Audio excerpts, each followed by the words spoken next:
나 주님의 기쁨 되기 원하네. 나 주님의 기쁨 되기 원하네. 내 마음을 새롭게 하소서. 새 무대가 되게 하여 주사. 주님의 빛 비추게 하소서. 내가 원하는 한 가지 주님의 기쁨이 되는 것. 내가 원하는 한 가지 주님의 기쁨이. 겸손히 내 마음 드립니다. 겸손히 내 마음 드립니다. 나의 모든 것 받으소서. 나의 모든 것 받으소서. 나의 맘 깨끗게 씻어주사. 주의 길로 행하게 하소서. 내가 원하는 한 가지 주님의 기쁨이 되는 것. 내가 원하는 한 가지 주님의 기쁨이. 내가 원하는 한 가지.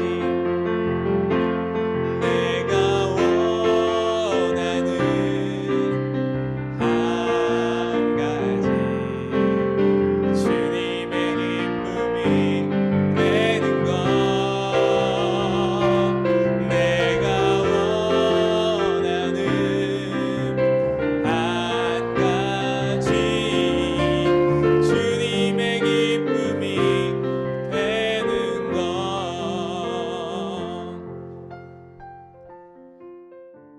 오늘 우리에게 주시는 말씀은 에베소서 6장 10절에서 13절까지입니다. 끝으로 너희가 주 안에서와 그 힘의 능력으로 강건하여지고 마귀의 관계를 능히 대적하기 위하여 하나님의 전신 갑주를 입으라. 우리의 씨름은 혈과 육을 상대하는 것이 아니요 통치자들과 권세들과 이 어둠의 세상 주관자들과 하늘에 있는 악의 영들을 상대함이라. 그러므로 하나님의 전신 갑주를 취하라. 이는 악한 날에 너희가 능히 대적하고 모든 일을 행한 후에 서기 위함이라. 바울 사도는 에베소에 있는 성도들에게 편지를 쓰면서 마지막 부탁을 하고 있습니다. 바울은 지금 이 편지를 감옥에서 쓰고 있거든요. 그런데 바울이 마지막으로 당부하는 말씀이 무엇이죠? 오늘 본문 10절에 보니까 주 안에서 강건하여지라 라는 것입니다. 주 안에서와 그 힘의 능력으로 강건하여지고. 이 갑자기 강해지라는 말씀은 좀 뜬금없어 보이기도 합니다. 그러나 이 말씀을 앞의 말씀과 연결해 보면 5장 18절에서 성령으로 충만해지도록 힘쓰라 라고 말한 바가 있습니다. 그럼 왜 지금 이런 말을 하는지 우리가 잘 살펴봐야 됩니다. 왜 우리가 강해져야 될까요? 바로 우리 앞에 가혹한 현실이 있기 때문입니다. 강해지지 않으면 도저히 버틸 수 없는 혹독한 일들이 벌어지고 있다는 것입니다. 우리는 매일 결단합니다. 내가 좀 잘 살아보리라. 이제는 말씀대로 살기 원한다. 기도와 말씀으로 무장할 것이다. 네, 좋은 결심입니다. 그러나 잘 아시죠? 그렇게 결심한 대로 잘 되지 않는다는 걸 우리 모두 경험했을 것입니다. 이 세상은 우리가 결심한 것을 그대로 지키게끔 가만히 내버려 두지 않습니다. 그래서 성경은 우리가 살고 있는 이 세상을 싸움터 혹은 전쟁터라고 말씀합니다. 12절을 보십시오. 우리의 싸움은 그 대적이 있다라고 말씀합니다. 그것이 무엇입니까? 바로 마귀라는 존재입니다. 마귀가 하는 일은 우리가 하나님과 가까워지는 것을 악착같이 방해한다라는 것입니다. 뿐만 아니라 우리 성도들로 하여금 어둡고 더러운 일에 계속 머물러 있도록 끊임없이 유혹합니다. 사실 사람들 중에는 사탄의 존재를 깨닫지 못하거나 믿지 못하는 사람들이 있습니다. 그냥 눈에 보이는 이 세계의 현실에 압도당하여서 보이지 않는 세계의 실상을 의식하지 못하고 있는 것입니다. 그런데 사탄의 간교한 술책 중에 하나가 사람들로 하여금 마귀가 존재하지 않는다고 믿게 하는 것입니다. 그러면서도 사탄은 아주 교묘하게 작전을 펼쳐나갑니다. 사탄의 실체는 파워이거든요. 이 세상의 어두운 세력들을 주무르는 게 바로 사탄이라는 존재입니다. 뿐만 아니라 사탄 자신은 공중 권세를 잡은 자라고 했습니다. 무슨 말이죠? 힘이 있다는 것입니다. 사탄은 힘이 있습니다. 그러면서도 어둡습니다. 그리고 또한 악합니다. 따라서 사탄에 대해서 알지 못하는 자는 속수무책으로 당할 수밖에 없습니다. 우리는 사탄의 공격이 있을 것이라는 것을 미리 알고 대비해야 합니다. 베드로전서 5장 8절에 보면 마귀는 우는 사자처럼 두루 다니면서 삼킬 자를 찾는다라고 말씀합니다. 그러니까 지금 이 시간에도 마귀는 틈을 노리면서 울부짖으며 다니고 있다는 것입니다. 우리 주변을 빙빙 돌고 있다는 것입니다. 그럼 우리가 어떻게 해야 하겠습니까? 지금 굉장히 큰일 났는데 우리도 마귀처럼 같이 울어야 됩니까? 오늘 성경은 사탄의 이 공격에 대비하기 위해서 아주 중요한 방법을 알려주고 있습니다. 그것은 바로 하나님의 전신갑주를 입으라는 것입니다. 13절 말씀에 보면 전신갑주를 입어야 하는 이유가 잘 나와 있습니다. 그러므로 하나님의 전신갑주를 취하라. 이는 악한 날에 너희가 능히 대적하고 모든 일을 행한 후에 서기 위함이라. 앞으로 사탄의 전방위적인 공격이 있을 것이기 때문에 중무장을 해야 한다는 것입니다. 만약 그 공격이 별거 아니라면 그렇게까지 말씀하실 리가 없었겠죠. 그냥 너희들 신이나 좀 똑바로 신어라. 복장이나 좀 단정히 해라. 이렇게 말하지. 이렇게까지 무장을 하라고 말씀할 리가 없을 것입니다. 우리가 싸우는 싸움은 아주 심각한 전쟁이기 때문에 우리가 단단히 준비를 하고 무장해야 합니다. 걸프전 때를 보니까 그 사막 지역에 싸우는데 군인들이 거기에 나가면서 그 무더운 데서 싸우면서도 방독면부터 시작해서 아주 그냥 중무장을 하는 것을 본 적이 있습니다.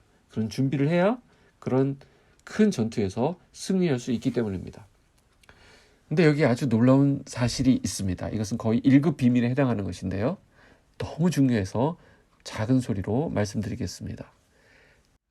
대적 마귀는 하나님의 전신갑주를 입고 있는 사람을 어떻게 하지 못한다라고 말합니다. 자, 잘 아시겠죠? 우리가 전신갑주를 입고 있으면 그때부터는 싸움이 싱거워진다는 것입니다. 사실 마귀는 절대로 두려워할 대상이 아니라는 것이죠. 그냥 경계하라는 것입니다. 사실 사탄을 정의하자면 약간 힘이 센 폐잔병 이 정도로 정의할 수 있을 것입니다. 사탄은 지금으로부터 2000년 전에 결정적으로 패배했습니다. 그때 끝장이 나버린 것입니다. 그 마귀와의 싸움에서 승리하신 분이 누구냐면 바로 우리 주 예수 그리스도이십니다. 지금도 사단의 머리를 짓밟고 계시는 분이 우리의 왕 되신 예수님이십니다. 마귀가 지금도 삼킬 자를 찾기 위해 우는 사자처럼 두루 다니지만 우리가 주님을 꼭 붙잡고 있으면 그저 그냥 울고만 있을 뿐입니다. 우는 자기 목만 아플 뿐이죠.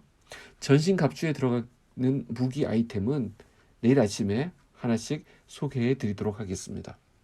전신갑주를 통으로 말씀드리자면 바로 예수님으로 무장하는 것을 말합니다. 그러니 우리가 마귀를 물리치는 방법은 아주 간단합니다. 우리가 손을 쓸 필요도 없습니다.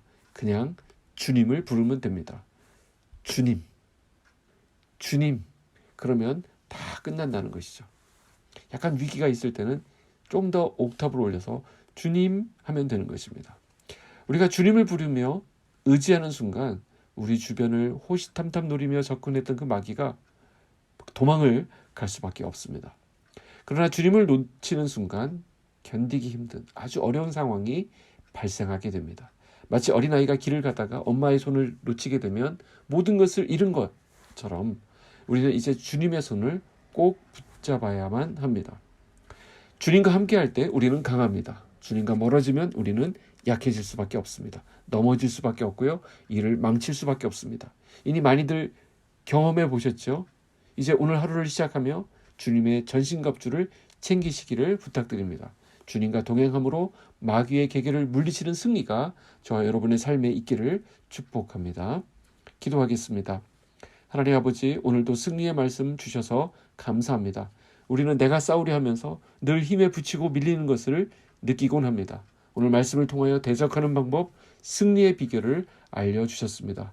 주님과 함께함이 우리의 강함임을 잊지 않게 하여 주시옵소서. 오늘 하루 주님의 전신갑주로 무장하여 승리하는 날 되게 하여 주시옵소서. 사탄의 유혹과 죄의 속삭임을 물리칠 수 있는 깨어있는 영성을 우리 사랑하는 빛소금 성도들에게 허락하여 주시옵소서. 잘 분별하게 하시고 잘 결정하게 하여 주시옵소서. 예수님의 이름으로 기도하옵나이다. 아멘.